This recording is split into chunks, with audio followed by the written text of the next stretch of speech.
Welcome to Visual Algebra Lecture 5.4, Examples of Group Actions. At this point, we've seen group actions. We've explored the 5 fundamental features that every action has. Those are orbits, stabilizers, fixators, the kernel, and fixed points. And we've stated and proved the orbit stabilizer and the orbit counting theorems. We've had help with visuals such as action graphs, group switchboards, and fixed point tables.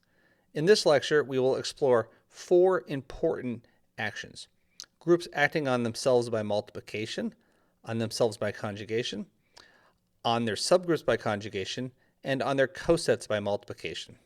For each of these, we will characterize the 5 fundamental features and the consequences of our 2 orbit theorems.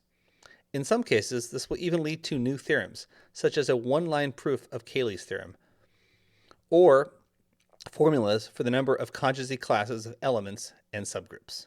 The content in this video is a great way to practice and solidify the theory that we've learned thus far in this chapter. I think you're going to like it, so let's get started. It is frequently of interest to analyze the action of a group G on its elements, subgroups, or cosets of some fixed subgroup H. Often, the orbits, stabilizers, and fixed points, and kernel and fixator of these actions are familiar algebraic objects. A number of deep theorems have a slick proof via a clever group action. We'll see one in this lecture for Cayley's theorem, and then we'll see a bunch more later in this chapter, especially when we get to CELO theory. Here are some common examples of group actions that we will explore in this lecture. A group G can act on itself by multiplication or on itself by conjugation. It can act on its subgroups by conjugation or on the cosets of a fixed subgroup H by multiplication. For each of these, we'll characterize the orbits, stabilizers, fixators, fixed points, and kernel. We'll encounter familiar objects such as conjugacy classes, normalizers, stabilizers, and normal subgroups as some of our 5 fundamental features. We will also explore any consequences of the orbit stabilizer theorem and the orbit counting theorem. Theorems that we have observed but haven't been able to prove yet will fall into our lap, and we'll see some new surprises as well. Throughout this lecture, we will assume that G has size bigger than 1. Trust me, we're not missing much by ignoring the trivial group. The group G acts on itself, and by that I mean the set is also equal to G, by right multiplication. So remember that means we have a homomorphism from G to the permutations of S, where phi of G, and this is what happens when you press the G button, is the permutation that sends each element x to xg. We just multiply on the right by g. This is an action that you've seen before. Here's an action graph for g equals d4. What do you notice? It's a Cayley graph. That's what a Cayley graph is. The action is just multiplication. So there's only one orbit, that is connected component, which is the entire group. The stabilizer of each element is just the trivial group. So if you are at R, what paths will lead you back to R? Well, just paths corresponding to the identity element. The fixator of a non-identity element is empty. So remember what this means is if you press the G button, so that's going to be some path. Let's press the R button over here. What gets fixed? Nothing. Everything moves. And then the fixator of the identity element is the entire group. There are no fixed points, and the kernel is trivial because the fixed points are the intersections of the fixators, which most of them are empty, and the kernel is the intersection of the stabilizers, which are all trivial. Even though this action is quite dull, and by that I mean we don't get any special insight by understanding the features, we get a slick proof of Cayley's theorem. This is something that we saw back in chapter 2. Recall that we said that any group G is isomorphic to a collection of permutations. Formally, if G has order n, then there is an embedding from G into Sn. This is chapter 4 language. We did not have this terminology back in chapter 2. But I did give you 2 algorithms for how to construct such permutations so you can get the insight for why this should be true. One of those algorithms involved taking a Cayley graph and numbering the nodes from 1 up to n, like 1, 2, 3, 4, etc., and then seeing what permutations resulted by following the different arrows. So the red arrows would send 1 to 2, 2 to 3, 3 to 4, 4 to 1, etc. And then the other algorithm took a Cayley table and did something similar. We put numbers in the entries, and we saw how the different rows and or columns corresponded to permutations, and those generated a group. But let's prove this now formally. So let's let G act on itself by multiplication.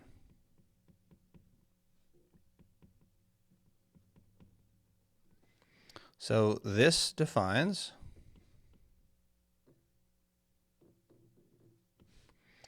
a homomorphism phi from G to the permutations of S. And S is an n-element set. It's equal to G. Remember, S equals G.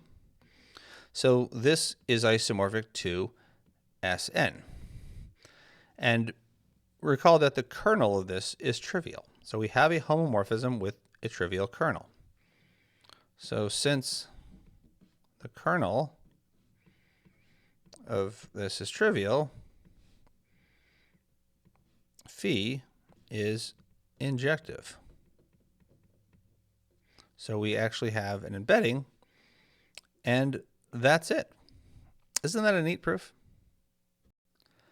Another way that a group G can act on itself, again, S equals G, is by conjugation. We're going to use right conjugation because we're dealing with right actions. So this time, as before, we have a homomorphism from G to the permutations of S. But now phi of G, this is what happens when we press the G button. That's the permutation that sends each element to a conjugate by G. So G inverse X G. Recall it's right conjugation because the G is on the right. The orbit of some element X is, by definition, its conjugacy class. I highly recommend practicing writing these definitions and checking for yourself. So the orbit of X is X dot phi of G, where G ranges in the group. And that's just, by definition, the set of G inverse X G, where G is in the group, and that is the conjugacy class. The stabilizer of X is its centralizer. So formally, it's a set of elements in G such that G inverse X G equals X.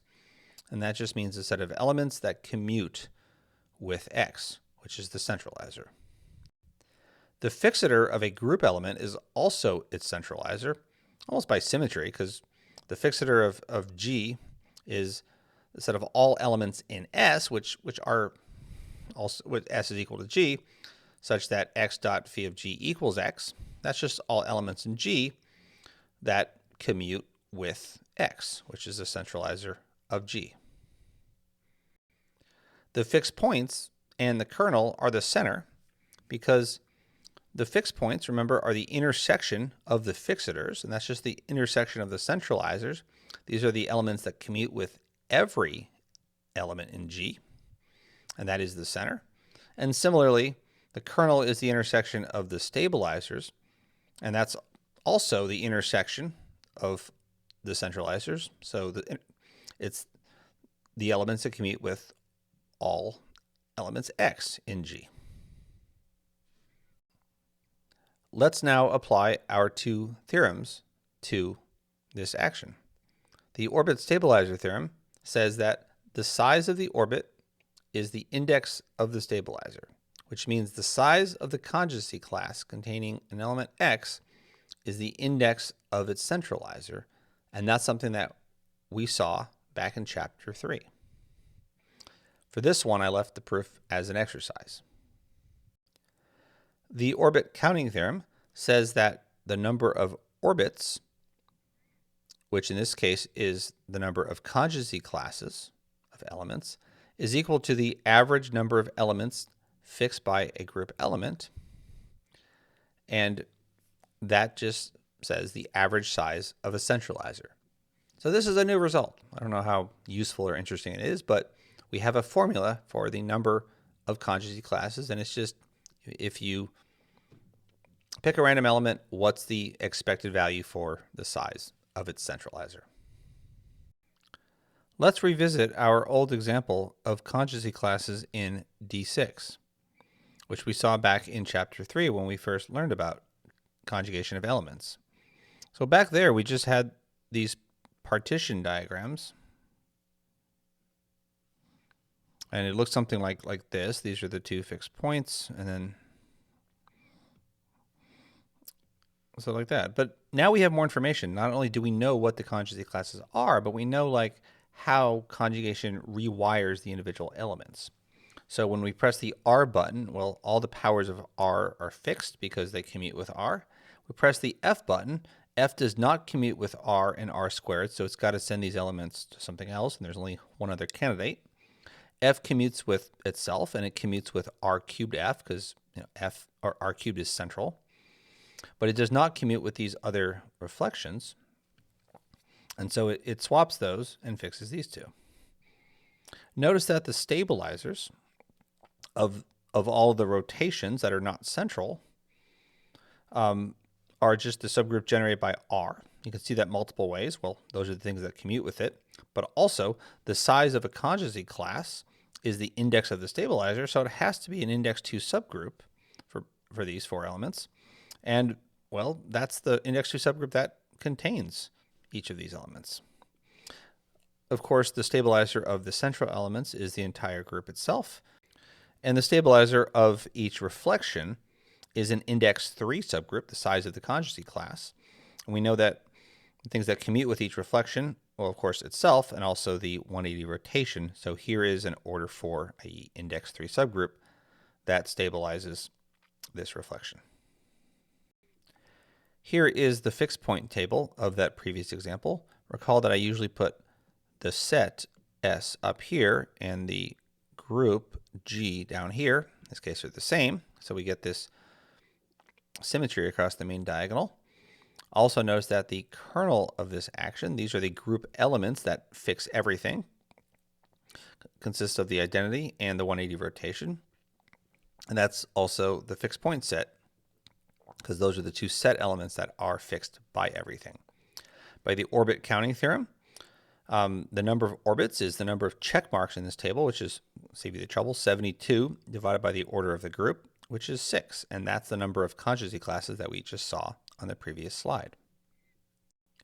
Here's a fun way to think about the orbit counting theorem.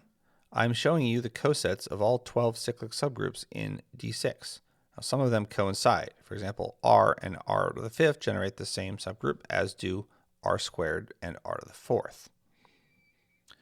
Now, when I've shown you these pictures previously, I've usually denoted cosets blue when they are in the normalizer of the subgroup, except in chapter 3 when we talked about centralizers. Then I did a diagram like this. I think I did it for the dicyclic group, where the blue elements are those in the centralizer of some element G, and the red elements are those not in the centralizer of G. In other words, if you take any one of these pictures and you look at the circled element, the blue elements are precisely those things that commute with it. So the R to the 4th commutes with these 6, F commutes with these 4 elements, and the central elements commute with everything. So let me ask you, do you see how to deduce from the orbit counting theorem that there are 6 conjugacy classes? So I'll give you a hint. These things correspond with the columns in the previous slide, or you could actually say that the rows. It was symmetric. Rows is probably better, because the number of orbits is just the average number of check marks in a row, and the check marks correspond to the blue elements here. So we're asking, what are the average number of blue elements per box. So imagine that you're telling, you give these blocks to a kid and you say, okay, how many of these full subgroups can we fill up with blue boxes? So let's do that. So the blue boxes fill up one whole subgroup here, one whole subgroup here.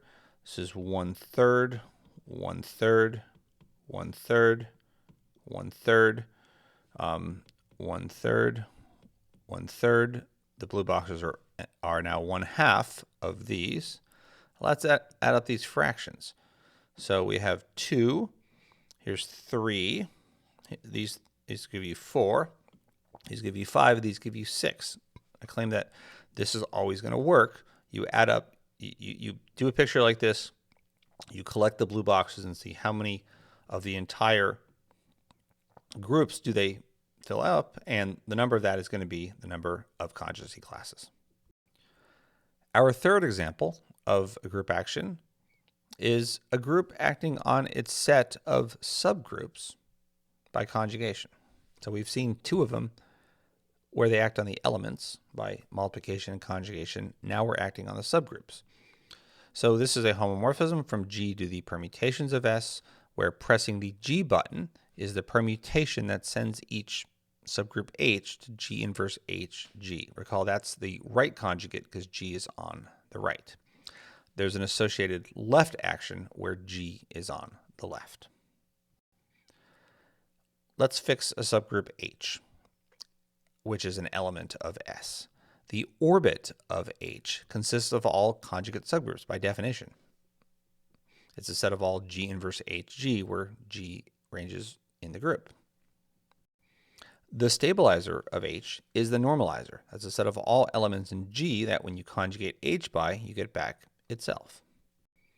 The fixator of G are the subgroups that G normalizes. So the fixator, when you press the G button, what doesn't move? It's the subgroups H such that G inverse HG equals H. And that's just the set of subgroups H for which G is in the normalizer of. The fixed points of phi are precisely the normal subgroups. So if subgroup is a fixed point, if when you conjugate it by anything, you press any G button, it doesn't move it, and that's what it means to be normal. The kernel of this action is the set of elements that normalize every subgroup. So the kernel is a set of little g in big G, such that G inverse HG equals H for all subgroups. And, the kernel is always the intersection of the stabilizers. In this case, that is the normalizers. So you can think of that as the intersection of all subgroups that arise as normalizers.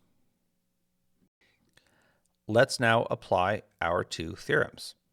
The orbit stabilizer theorem says the size of an orbit, which in this case is the size of the conjugacy class of a subgroup H, and that's equal to the index of the stabilizer, which in this setting is the index of the normalizer. And that's one that we saw in chapter 3, and I actually proved that in the lecture. I left the analogous one of conjugacy classes of elements for an exercise. The orbit counting theorem says that the number of orbits, which is the number of conjugacy classes of subgroups, is the average number of elements fixed by a group element. So this is like the expected number of subgroups that a random element will normalize.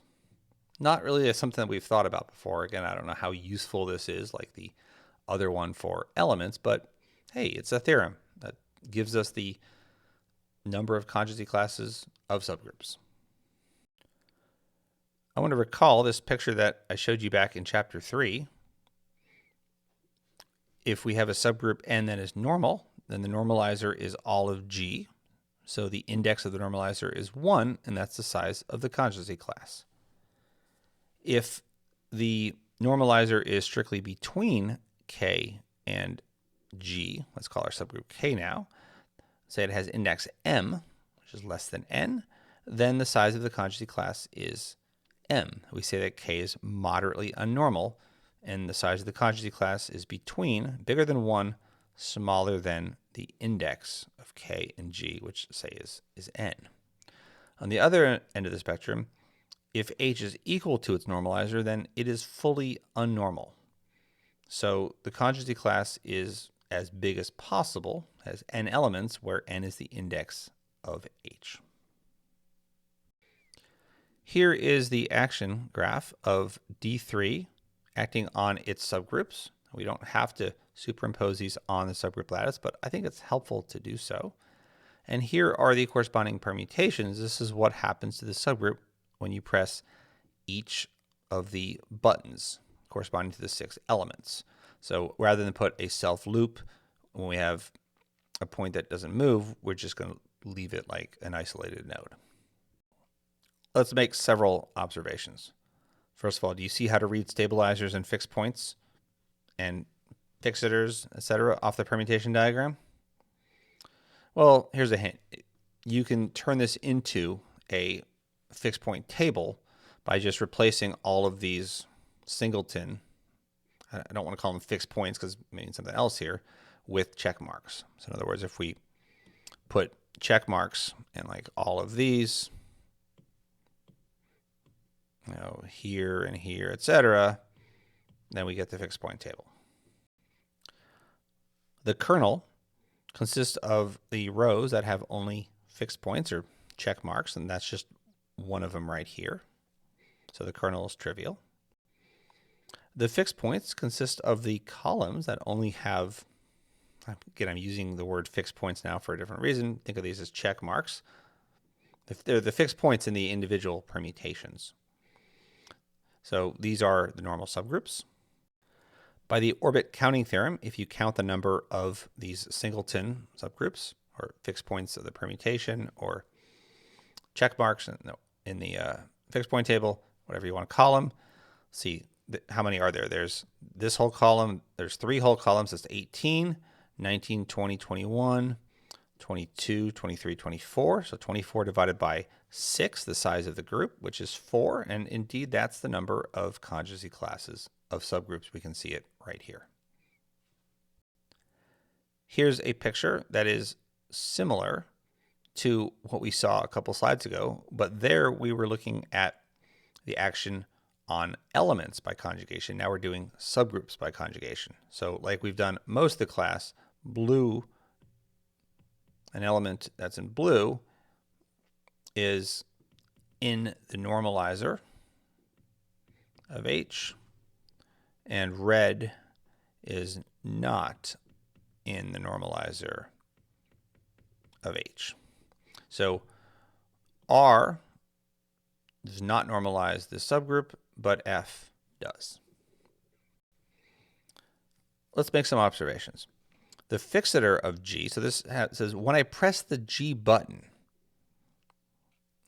which subgroups are fixed? Well, that's saying which subgroups are normalized by G. Those are the subgroups for which G appears in a blue coset. So the fixitor of R are these 2 subgroups, not these 3, and this one right here. The kernel are the elements that only appear in blue cosets. So the only element here that appears in a blue coset is the identity. By the orbit counting theorem, the subgroups fall into what we know 6 conjugacy classes, but that's the average number of check marks per row, which translated into this diagram, the check marks correspond to the blue entries, is the total number of blue entries divided by the size of the group. So if you rearrange these blocks, let's do like what we did before. So this is, so the blue entries are 100% of these 3, and they are 1/3 of each of these diagrams. So if you add these things up, you see that you get 1 + 1 + 1, you get 4. So equivalently, how many full G boxes do the blue cosets fill up if we can rearrange them? So I have a 2- and 6-year-old at home. If I gave them these toys, I say, how many of these full boxes can you make with these blue blocks. Here, 3 of them are already done, and you can rearrange these third. You can put these things to form a fourth.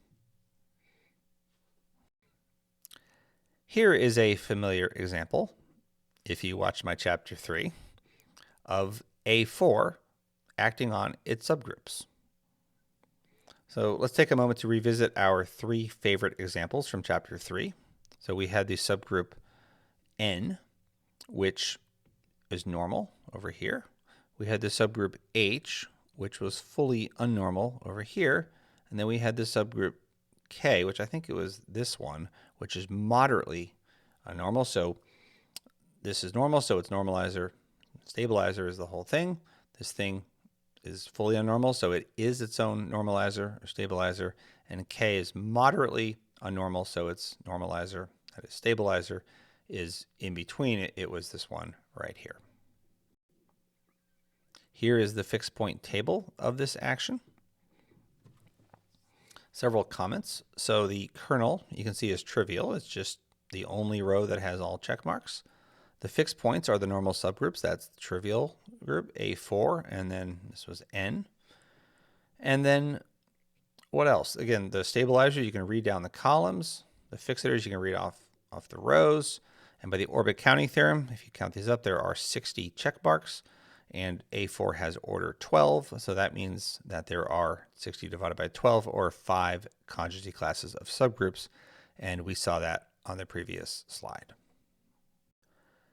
Now we come to our last of 4 group actions, and this is the only one that we have not seen in another setting in an earlier chapter.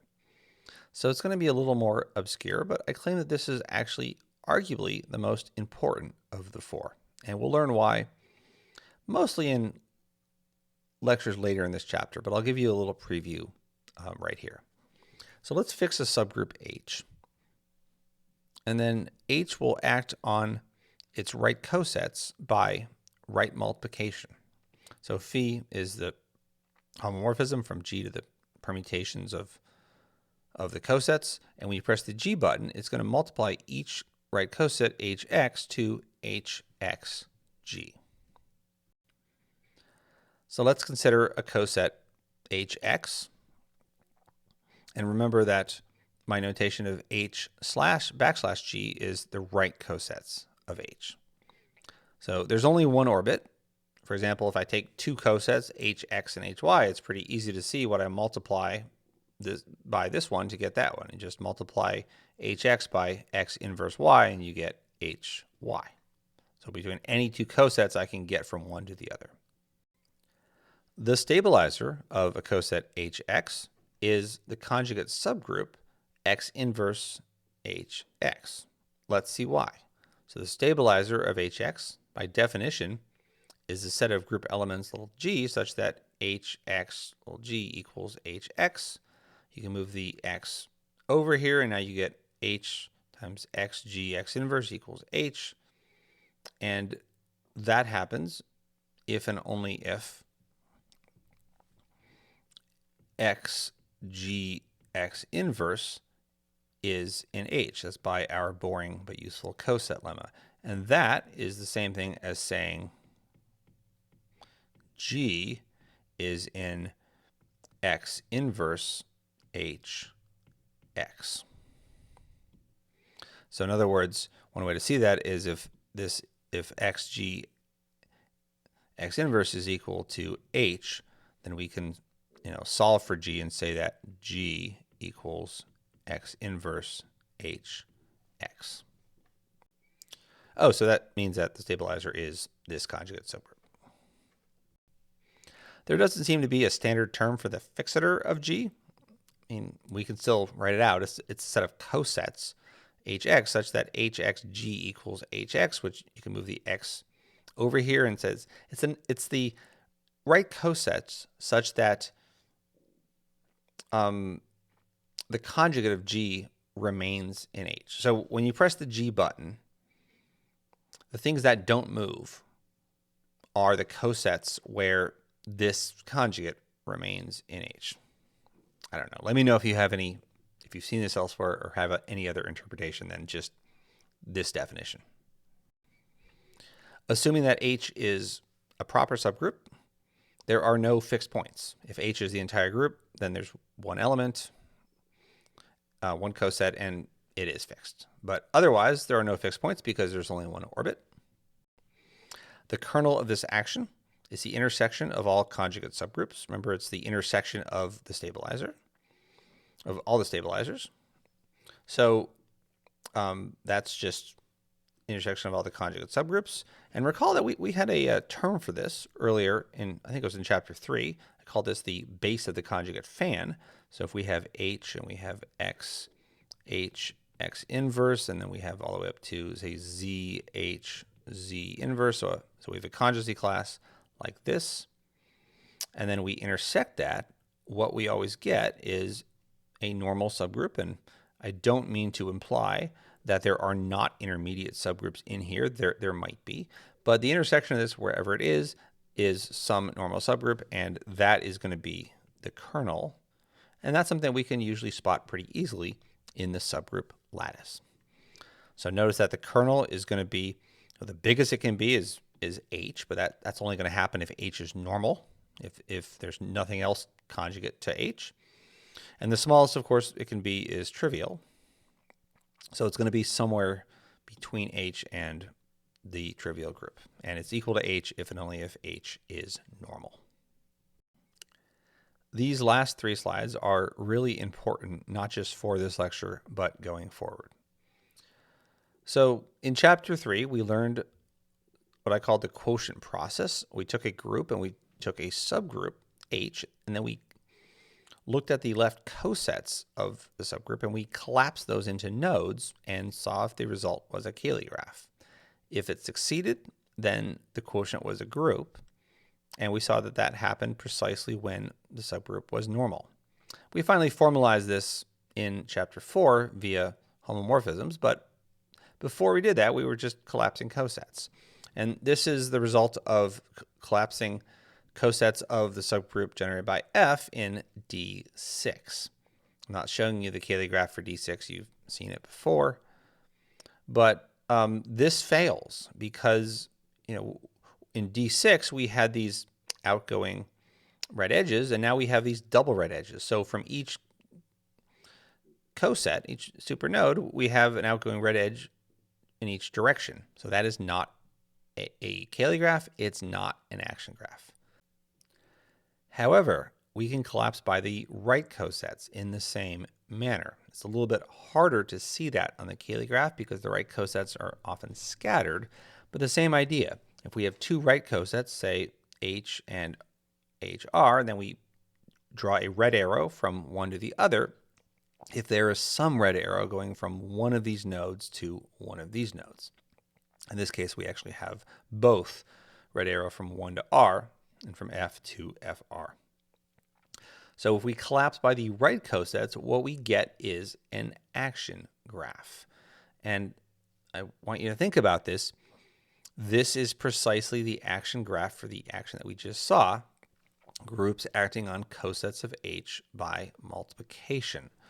So when we have H, we multiply by R, we go to HR. And when we multiply by F, we stay where we are.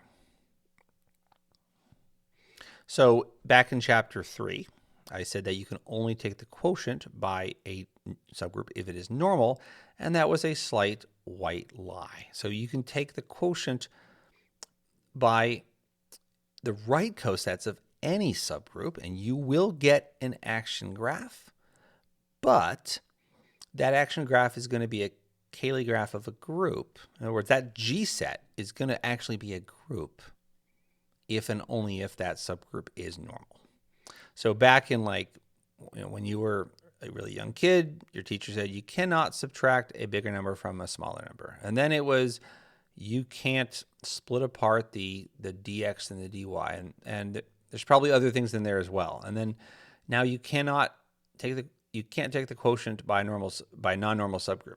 Every book's going to say that. I'm here to say that's wrong. Yes, you can. You just might not get a group. You'll get a G set of this action.